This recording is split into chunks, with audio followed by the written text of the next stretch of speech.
Hello friends, कैसे हैं आप लोग। Welcome to elementary embedded engineering. आज हम पार्ट 8 में पोटेंशियल डिफरेंस को समझेंगे। पिछले पार्ट में हमने रजिस्टर क्या काम करते हैं यह बताया था। वो रजिस्टर सर्किट में करंट के प्रभाव को नियंत्रित करते हैं, है ना। छोटी वैल्यू का अगर रेजिस्टेंस है तो वो करंट को कम रोकता है, मगर वैल्यू बड़ी होती है, जैसे जैसे बड़ी होती जाएगी वैल्यू, तो उसकी करंट के प्रवाह को रोकने की क्षमता बढ़ती जाती है। ठीक है, छोटी वैल्यू के जो रेजिस्टेंस है वो करंट को कम रोकते हैं, ज़्यादा जो है करंट पास हो जाता है। ठीक है, जितना छोटी वैल्यू का, ज़ीरो का भी होता है, ज़ीरो में कुछ नहीं, बिल्कुल भी नहीं रोकता। ठीक है, ज़ीरो का भी होता है, 0 ओम्स का भी रेजिस्टेंस होता है जो कि बिल्कुल भी नहीं रोकता, उसमें करंट सीधा चला जाता है, जितना पीछे से आ रहा है उतना ही चला जाता है। 200 मिली ओम्स मिली एम्पियर का करंट आ रहा है तो 200 मिली एम्पियर ही दूसरी तरफ भी चला जाएगा रेजिस्टेंस के। ठीक है, तो मगर वैल्यू जैसे जैसे बढ़ती जाती है वैसे वैसे करंट का जाना कम हो जाता है। ठीक है, जैसे कि अगर मान लो वैल्यू 10K है, 10K हो गई, 10K बड़ी हो गई ना वैल्यू, 10K 10,000 ओम्स, 10K का मतलब 10,000 ओम्स, 10,000 ओम्स। ठीक है, 10,000 ओम का होगा तो वह करंट को रोकेगा। ठीक है, अगर पीछे से 200 मिली एम्पियर आ रहा है तो 40 मिली एम्पियर या ऐसे कुछ कम कर देगा उसको। ठीक है, तो ये चीज़ तो क्लियर हो गई थी। तो अब क्या है हमारा आज का टॉपिक, क्या है हमारा आज का टॉपिक है पोटेंशियल डिफरेंस। पोटेंशियल डिफरेंस क्या होता है? पोटेंशियल डिफरेंस क्या होता है? जब करंट जो है रजिस्टर से पास होता है तो वो रेजिस्टेंस के दोनों सिरों पर वोल्टेज डिफरेंस पैदा कर देता है। जब करंट रजिस्टर से पास होता है, ठीक है, तो वो रजिस्टर के दोनों सिरों पर, अगर मल्टीमीटर से चेक करते हैं अगर वोल्टेज, तो हमें पोटेंशियल डिफरेंस मिलता है। वोल्टेज को ही, वोल्टेज में जो अंतर होता है उसी को पोटेंशियल डिफरेंस कहते हैं। ठीक है ना, रजिस्टर की वैल्यू के हिसाब से वो फिर उस करंट को कम करता है। ठीक है, उसमें से पास क्या होता है उसकी वैल्यू के हिसाब से। अगर वैल्यू कम है तो ज़्यादा पास हो जाएगा, अगर वैल्यू ज़्यादा है रेजिस्टेंस की तो कम करंट पास होगा। तो करंट जो पास होता है उसके हिसाब से पोटेंशियल डिफरेंस भी आता है। फिर जो वोल्टेज होती है वो उसके हिसाब से ही आती है। ठीक है, रेजिस्टेंस की जो वैल्यू है और उसमें से जो करंट पास हो रहा है उसके हिसाब से पोटेंशियल डिफरेंस या वोल्टेज निकल के आती है। ठीक है, तो दो टर्मिनल्स में जो अंतर होता है, ठीक है, उसको पोटेंशियल डिफरेंस कहते हैं। ठीक है, तो एक रेजिस्टेंस की दो सिरे होते हैं ना, दोनों सिरों में जब हम मल्टीमीटर की प्रोब टच करते हैं तो उससे जो वैल्यू आती है वो डिफरेंस होता है। दोनों सिरों में वोल्टेज का डिफरेंस होता है, वो जो एंटर कर रही है वो और जो बाहर निकल रही है वो, उसमें जो डिफरेंस होता है वो होती है, वो वोल्टेज होती है। उसको वोल्टेज भी उसी को बोलते हैं, पोटेंशियल डिफरेंस भी सही बोलते हैं। ठीक है, तो ये चीज़ समझ में आ गई कि जब भी करंट के प्रवाह को रोकता है तो रोकने से क्या होता है, पोटेंशियल डिफरेंस पैदा हो जाता है। वो इस तरह का जो पोटेंशियल डिफरेंस होता है और सभी कंपोनेंट्स में होगा वैसे ही, पर सब में इतना ज़्यादा नहीं होता सबसे। तो इसके लिए जो रेजिस्टेंस बनाए गए हैं वो स्पेशली इसी काम के लिए बनाए गए हैं। सर्किट में करंट को कंट्रोल करने के लिए ही रेजिस्टेंस बनाए गए हैं कि कितना करंट सर्किट में भेजना है, कहाँ कितनी ज़रूरत है। अगर हम ज़्यादा भेज देंगे तो वो सर्किट को ख़राब कर देगा, कंपोनेंट को बर्न हो जाएगा, कंपोनेंट फूक जाएगा। ठीक है ना, और अननेसेसरी जितनी ज़रूरत नहीं है उतना कर रहे हैं तो बिजली ज़्यादा कंज्यूम होगी। बैटरीज लगी है मानो तो बैटरी जल्दी कंज्यूम हो जाएगी। इन सब चीज़ों से बचने के लिए ही ये रेजिस्टेंस को यूज़ होता है। रेजिस्टेंस जो है इसको करंट को कंट्रोल करती है, ठीक है। तो ये जो रेजिस्टेंस होते हैं वो 0 ओम से शुरू होकर 15-20 मेगा ओम तक के तो आराम से मिल जाते हैं। 15-20 मेगा ओम मतलब 15 के साथ 6 जीरो और लगे होंगे, 15 और उसके आगे 6 जीरो और 20 और उसके आगे 6 जीरो और, तो 0 ओम से शुरू होके और 15-20 मेगा ओम्स तक के ये आसानी से मिल जाते हैं, ठीक है। इसके ऊपर के भी मिलते हैं मगर वो इतने ईजी नहीं होते, तो इतनी ज़रूरत भी नहीं होती है ना। बेसिक ही होती है जो ज़रूरत होती है, पर फिर भी ठीक है। तो इतना समझ में आ गया, ठीक है। पोटेंशियल डिफरेंस तो समझ में आ गया। विद्युत के प्रवाह को कम करने के कारण ये अपने दोनों सिरों पर पोटेंशियल डिफरेंस उत्पन्न करते हैं, ठीक है। जो रेजिस्टेंस हैं वो अपने दोनों सिरों पर पोटेंशियल डिफरेंस उत्पन्न कर देते हैं। जब दोनों सिरों पर हम वोल्टेज चेक करते हैं तो जो वोल्टेज हमें मल्टीमीटर में नज़र आती है वो पोटेंशियल डिफरेंस है, मैंने दोनों सिरों की डिफरेंस होती है। दोनों सिरों में जो यहाँ मिल रही है और इधर मिल रही है उन दोनों का डिफरेंस होता है, ठीक है। तो वोल्टेज क्या होता है, जो रजिस्टर है उसकी वैल्यू है ना, जो रजिस्टर है उसकी वैल्यू और उस रजिस्टर में से निकलने वाले करंट की वैल्यू, जितना करंट उसमें से पास हो रहा है उसकी वैल्यू को गुणा कर दें तो हमारे को क्या मिलता है, वोल्टेज मिल जाता है, ठीक है। तो इसको आसानी से समझने के लिए, जिससे कि आसानी से समझ सकें, क्या याद कर लो, आपको याद रखना है कि करंट रेजिस्टेंस के अंदर से गुजरता है, ठीक है ना। करंट कहाँ से गुजरता है, रेजिस्टेंस के अंदर से गुजरता है, जिस तो उस रजिस्टर की कोई वैल्यू भी होती है, ठीक है। तो जितना करंट पास हो रहा है और जो उस रेजिस्टेंस की वैल्यू है, इन दोनों को इनटू करने से, गुणा कर देने से हमें वोल्टेज मिल जाता है। मल्टीमीटर में तो हम चेक कर लेते हैं, है ना। मल्टीमीटर में तो हमने लगाया, दोनों तरफ तो चेक हो जाएगा, मगर अगर मल्टीमीटर नहीं है तो उसके लिए क्या है, ये हमें पता होना चाहिए कि रेजिस्टेंस की वैल्यू क्या है और उस रेजिस्टेंस में से गुजर क्या रहा है, कितना करंट गुजर रहा है, ये दो चीज़ें मालूम होनी चाहिए। तो हमें वोल्टेज बिना मल्टीमीटर के, बिना वोल्टेज मीटर के भी पता लग जाता है, ठीक है। तो करंट और रजिस्टर की वैल्यू, करंट जो उस रजिस्टर में निकल रहा है, करंट कहाँ से निकलेगा, रजिस्टर में से तो निकलेगा, पास यहाँ से तो होगा, इधर लगाएंगे तो दूसरे सिरे से निकल जाएगा, ठीक है ना। तो करंट जिस रजिस्टर से जितना करंट निकल रहा है वो और उस रेजिस्टेंस की जो वैल्यू है वो, इन दोनों को इनटू करने से वोल्टेज निकल जाती है, ठीक है। इतनी चीज़ समझ में आ गई, ठीक है।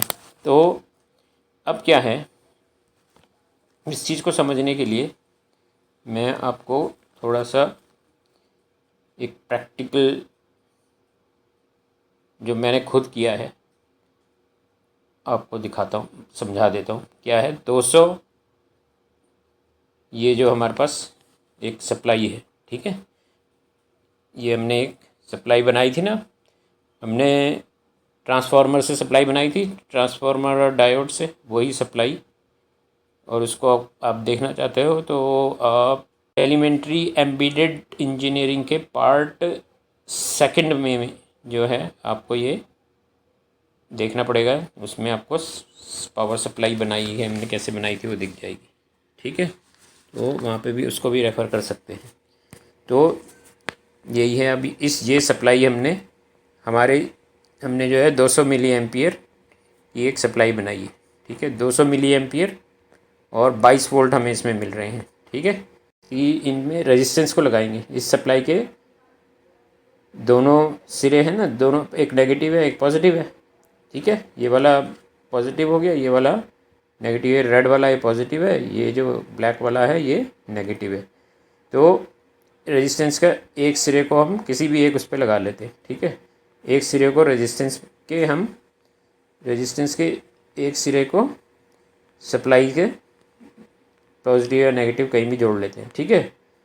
अब हमको करंट निकालना है ना कि कितना करंट इसमें से पास हो रहा है, तो मल्टीमीटर को हम पहले सेट कर लेते हैं। देखो किसमें, एम्पियर चेक करने के लिए जो है ना, ये ठीक है, ये 200 एम्पियर है ना, ये दिखा रहा है ना, इसकी तरफ सेट कर लिया हमने। ठीक है, अब इसको सेट करने के बाद हम अपनी प्रोब से एक सिरा जो है उसका इस पे रखते हैं रेजिस्टेंस पे, जो दूसरा सिरा बच गया, और दूसरा पावर सप्लाई का जो सिरा है उस पर, तो दोनों पे रखते हैं। तो ये देखिए, ये आपको वोल्टेज, ठीक है, ये आपको यहाँ पर क्या दिखाएगा, करंट दिखाएगा कि कितना करंट इस रेजिस्टेंस से होकर निकल रहा है। ठीक है, इसी तरह से वोल्टेज के लिए क्या करेंगे, इस पावर सप्लाई के पॉजिटिव और नेगेटिव में हम डायरेक्ट जोड़ देंगे। जो रेजिस्टेंस हमारा है ना, इसको एक रेजिस्टेंस की एक सिरा हम पॉजिटिव में और एक सिरा नेगेटिव में जोड़ देते हैं। ठीक है, अब इनको जोड़ने के बाद हम रेजिस्टेंस के दोनों तरफ, रेजिस्टेंस के दोनों सिरे पे अपना पहले तो मल्टीमीटर को हम सेट कर लेंगे। ठीक है, मल्टीमीटर को वोल्टेज में सेट कर लेंगे। ठीक है, तो वोल्टेज की तरफ 200 पे कर लिया हमने इसको। ठीक है, 200 पे हमने इसको 200 वोल्ट पे सेट कर लेते हैं। ठीक है, हमारा ये है, इसमें 20 है, 20 के बाद ये है ना हमारी सप्लाई जो है 22 की है ना, तो हम इसको यहाँ पे सेट कर लेते हैं। ठीक है, तो 200 पे सेट करने के बाद क्या करना है, अब वोल्ट इस रजिस्टर के दोनों सिरे पे, एक पे तरफ ब्लैक वाली लगाएंगे, दूसरी तरफ रेड वाली लगाएंगे, तो इससे हमें वोल्टेज जो है यहाँ पर नज़र आ जाएगी। ठीक है, तो ऐसे ही हमें वोल्टेज और करंट को नापना है। ठीक है, अब ठीक है, तो करंट भी नाप लिया हमने, वोल्टेज भी नाप लिया, और कंपोनेंट की वैल्यू हमें पता ही, मैंने आपको बताया था ना कैसे वैल्यू पढ़ते हैं। कंपोनेंट की वैल्यू का भी हमने पीछे वीडियो बनाए हैं, तो पीछे के वीडियो से आप जो हमारे वो हैं एलिमेंट्री एम्बेडेड इंजीनियरिंग के पार्ट 6, 7 ये सब इसी से जुड़े हुए हैं ना, तो उनको आप देखोगे तो उनसे समझ में आ जाएगा सर। आप पीछे के उसको पढ़ेंगे तो आपको समझ में आ जाएगा। बहुत ही आसान तरीके से ये सब चीज़ें आपको समझाई हुई हैं। नहीं समझ में आएंगी की हैं तो आप कमेंट कर दीजिए, जो नहीं समझ में आया वो समझाया जाएगा। ठीक है, तो अब ये सब हो गया कि किस तरह से हमने इनके उसको नापना है। ठीक है, तो अब हम जो है क्या करते हैं, ये तो समझ में आ गया कि कैसे करंट नापना है और कैसे वोल्टेज नापने हैं, है ना। वोल्टेज कैसे देखना है और करंट कैसे देखना है। करंट के लिए क्या करते हैं, एक सिरे को खुला रख देते हैं, रेजिस्टेंस के एक सिरे को सप्लाई के एक सिरे से जोड़ देंगे, और दोनों जो सप्लाई का एक सिरा और रेजिस्टेंस का एक सिरा जो बच जाएगा उस पर हम मल्टीमीटर लगा के, मल्टीमीटर को सेट कर लेना है पहले हमें करंट नापने वाली उस पर। ठीक है, तो वहाँ पे हम इसको सेट कर लेंगे 200 पे। उसके बाद ब्लैक और रेड प्रोब जो खाली दो सिरे रह गए उन पे लगाएंगे, तो उससे हमारी क्या आ जाएगी, करंट आ जाएगा, है ना। ऐसी वोल्टेज के लिए क्या करना है कि प्लस माइनस में रजिस्टर के दोनों सिरे प्लस माइनस से जोड़ देना है, सप्लाई के प्लस माइनस से, और फिर रजिस्टर के दोनों सिरों पे मल्टीमीटर को सेट कर लेना है हमें वोल्ट नापने के लिए, और फिर दोनों सिरों पे ब्लैक और रेड जो इसकी प्रोब है इनको इन दोनों सिरों पे रखेंगे, और उस पर रख के जो है हमें मल्टीमीटर पे वोल्टेज दिख जाएगा। ठीक है, तो इस तरह से दोनों, और वैल्यू हमें फिर पता होगी, कंपोनेंट की वैल्यू तो हम पढ़ लेंगे। ठीक है, तो अभी ये देखो यहाँ पे मैं इस पर 19 ओम का रेजिस्टेंस इस पर लगाता हूँ। ठीक है, 19 ओम का रेजिस्टेंस मैं यहाँ पे लगा रहा हूँ। 19 ओम का मैंने एक इस पर सिरे पे सप्लाई के, मान लो ये रेड वाले पे लगा दिया।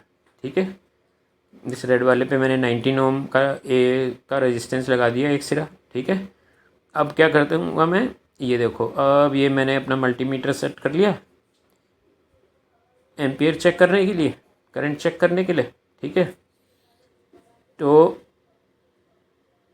अब हम 200 पे, ठीक है, इसको कर लेंगे। इसको आपको वैसे भी डेमो भी दिखा देंगे इसका करके। ठीक है, एक डेमो बना के, या किसी दिन लाइव में अगर दिखा सकते तो लाइव में भी दिखा देंगे। ठीक है, ये वाली ये चीज़। ठीक है, तो बता देंगे आपको पहले किस दिन लाइव कर रहे, उस दिन लाइव में आपको ये दिखा देंगे। ठीक है, तो अभी 19 ओम का लगा लिया। ठीक है, अब इसके दो सिरे खाली है ना, एक पावर, एक सप्लाई का नेगेटिव वाला ब्लैक ये खाली है, और इधर जो ये हमने रजिस्टर लगाया, इस रजिस्टर का दूसरा सिरा खाली है। इन दोनों पर हम अपनी मल्टीमीटर की प्रोब टच कर कर इसका करंट देखते हैं। तो करंट हमारा कितना आ रहा है, 19 ओम से करंट ये दिखा रहा है 184 milli ampere, 184 milli ampere current दिखा रहा है। ठीक है, 184 मिली एम्पियर करंट दिखा रहा है। फिर अब हम इसके दोनों सिरों को जोड़ देते हैं। एक खाली है ना दोनों, एक ब्लैक वाले से, अब इसका जो रेजिस्टेंस का दूसरा सिरा है उसको ब्लैक से जोड़ देते हैं। ठीक है, अब जोड़ दिया। अब इस रेजिस्टेंस के दोनों सिरे पे हम पहले मल्टीमीटर को वोल्टेज पे सेट कर लेते हैं। ठीक है, इसको सेट कर लिया। उसके बाद अब हम इसके ये दोनों सिरे पे ब्लैक और रेड प्रोब इसके दोनों सिरे पे लगाते हैं। तो वोल्टेज हमारे पे कितनी आएगी, 3.5 वोल्टेज आ रही है। ठीक है, 3.5 ये दिखा रहा है। तो अब हम इसको इनटू कर लेंगे अगर, तो ये मिली एम्पियर है ना, तो इसको एम्पियर में कन्वर्ट करना पड़ेगा। 184 मिली एम्पियर बराबर हो जाएगा 0.184 एम्पियर के बराबर हो जाएगा। ठीक है, तो उसको हम इस 19 से मल्टीप्लाई कर देंगे तो 3.49 वोल्ट आ जाएगा। ठीक है, 0.184 into 19 is equal to 3.5 volt के आसपास। ठीक है, ऐसे ही अब हम 39 ओम का रजिस्टर ले लेते हैं। ठीक है, इस रजिस्टेंस को भी ठीक उसी तरह से हम इसके एक सिरे को अब पहले मल्टीमीटर को सेट कर लेते हैं करंट नापने पे। फिर उसके बाद हम इसके एक सिरे पर हम अपना ये 39 ओम्स के रेजिस्टेंस का एक सिरा प्लस वाली जो रेड वाली है उस पर लगा देते हैं। फिर एक एक सिरा सप्लाई का, पावर सप्लाई का एक सिरा काला वाला, और इधर रेजिस्टेंस का एक सिरा रह गया ना ये खाली, इन दोनों पे प्रोब लगाकर हम इसका करंट कर लेते हैं चेक। तो करंट हम देखते हैं तो हमारा कितना आता है, 148 मिली एम्पियर आता है। ठीक है, 148 मिली एम्पियर करंट आ रहा है। तो अब मिली एम्पियर को एम्पियर में चेंज करने के लिए क्या करना पड़ेगा, इसको 1000 से डिवाइड कर देंगे तो कितना आ जाएगा, 0.148। ठीक है, 0.148 मिली, ये 0.148 एम्पियर हो गया। ठीक है, अब हम क्या करते हैं कि दोनों इस रेजिस्टेंस को जो है प्लस माइनस दोनों से जो वो कर देते हैं, रेड से भी और ब्लैक से भी, यहाँ पे दोनों से जोड़ देते हैं इसके सिरे। अब इसको मल्टीमीटर को सेट कर लेंगे वोल्टेज पे, और वोल्टेज पे सेट करने के बाद हम इसकी प्रोब लगाते हैं तो एक दोनों सिरों पे। तो हमारे पास वोल्टेज कितनी आ रही है, 5.5 आ रही है। ठीक है, वोल्टेज 5.5 आ गई, ये 0.148 एम्पियर आ गया करंट। ठीक है, तो इसकी वैल्यू कितनी थी, 39 ओम्स। तो 39 ओम इंटू करंट 0.148 को इंटू कर देंगे तो हमारे पास 5.5 की ही वैल्यू आएगी। ठीक है, ये वाली वैल्यू आ जाएगी हमारे पास। ऐसे ही हम दूसरा रेजिस्टेंस ले लेते हैं, इसी तरह से 470 ओम्स का ले लेते हैं। ठीक है, अब इसको भी इसी तरह से जोड़ते हैं। ठीक है, एक एंड खाली रह गया, उस एक एंड जो खाली रह गया उस पर दोनों सप्लाई और ये इसका, तो इससे हम करंट नाप लेते हैं। तो करंट नापने पे कितना आता है, 35, ये 35 मिली एम्पियर आता है। अब 35 वही है ना, खाली 3 की फिगर तो नहीं है ऊपर, जैसे 148 और 184 की आ रही थी फिगर, वो नहीं आ रही ना, अब आ रही है 35। तो 35 मिली एम्पियर को ले क्या करेंगे, इसमें 0.035 हो जाएगा ये। ठीक है, 0.035 एम्पियर हो जाएगा। कितना एम्पियर हो जाएगा, 0.035 एम्पियर। फिर इसकी दोनों सिरों, अब रेजिस्टेंस के दोनों सिरों को सप्लाई से जोड़ देते हैं। फिर हम प्रोब को वोल्टेज साइड में सेट कर कर इसका वोल्टेज भी ले लेते हैं। तो वोल्टेज हमारी आती है 15.5।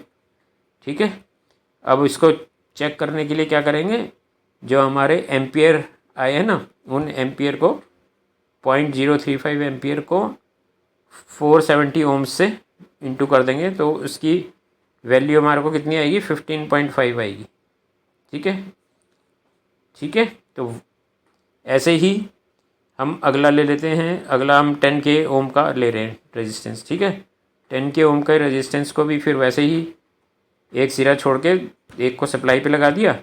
अब हम मल्टीमीटर से इसका करंट नाप लेते हैं, तो करंट नापते हैं तो कितना आता है, 2.1 मिली एम्पियर का करंट आता है। ठीक है, कितना करंट आता है, 2.1 मिली एम्पियर। ठीक है, तो 2.1 मिली एम्पियर का करंट आ गया। तो ये मिली एम्पियर में आया, इसको एम्पियर में करने के लिए अब ये खाली 2 ही है ना, तो 3 डिजिट पॉइंट लगा के 3 डिजिट के बाद 3 डिजिट आने चाहिए। तो यहाँ पे क्या करेंगे, 0.0021। ठीक है, ये इतना एम्पियर होगी। इसको एम्पियर में चेंज करने के लिए क्या करेंगे, 0.0021 एम्पियर हो जाएगा ये। ठीक है, फिर इसके रेजिस्टेंस के दोनों सिरों को हम जोड़ देते हैं। ठीक है, पावर सप्लाई से पूरे डायरेक्ट कनेक्ट कर दिया हमने इसको। फिर वोल्टेज को सेट करके, मीटर को वोल्टेज पे सेट करके इसकी वोल्टेज चेक करते हैं, तो वो हमारे पास आती है 21 वोल्ट। ठीक है, तो ये कितने दिखाता है, 21 वोल्ट दिखाता है। अब वोल्टेज किसके बराबर होती है, जो उसकी वैल्यू है, रेजिस्टेंस की वैल्यू है इंटू इसमें से जो करंट निकल रहा है। तो वैल्यू कितनी है, 10K का मतलब है 1000, 10 और 30 और 10,000 ओम्स इंटू 0.0021। ठीक है, ये इंटू करके, तो ये देखेंगे हम, हमारे पास इनको इंटू करेंगे तो 21 के आसपास ही वैल्यू आएगी। तो ठीक है, फिर ये तो समझ में आ गया होगा कि कैसे पोटेंशियल डिफरेंस हमें देखना है। तो ये तो हमने एक रेजिस्टेंस लगा के देखा था। अगले वीडियो में हम 3-4 रेजिस्टेंस ज़्यादा लगा के देखेंगे, उनकी ऑर्डर को बदल के देखेंगे, अलग अलग वैल्यू के लेंगे और फिर देखेंगे उनमें से करंट निकलता है तो क्या चेंजेस आते हैं और हर रेजिस्टेंस में कितना पोटेंशियल डिफरेंस हमें मिलता है। ठीक है, अगले वीडियो में हम यही सब देखेंगे। तो फिर अगली वीडियो में मिलते हैं, तब तक के लिए गुड बाय, टेक केयर।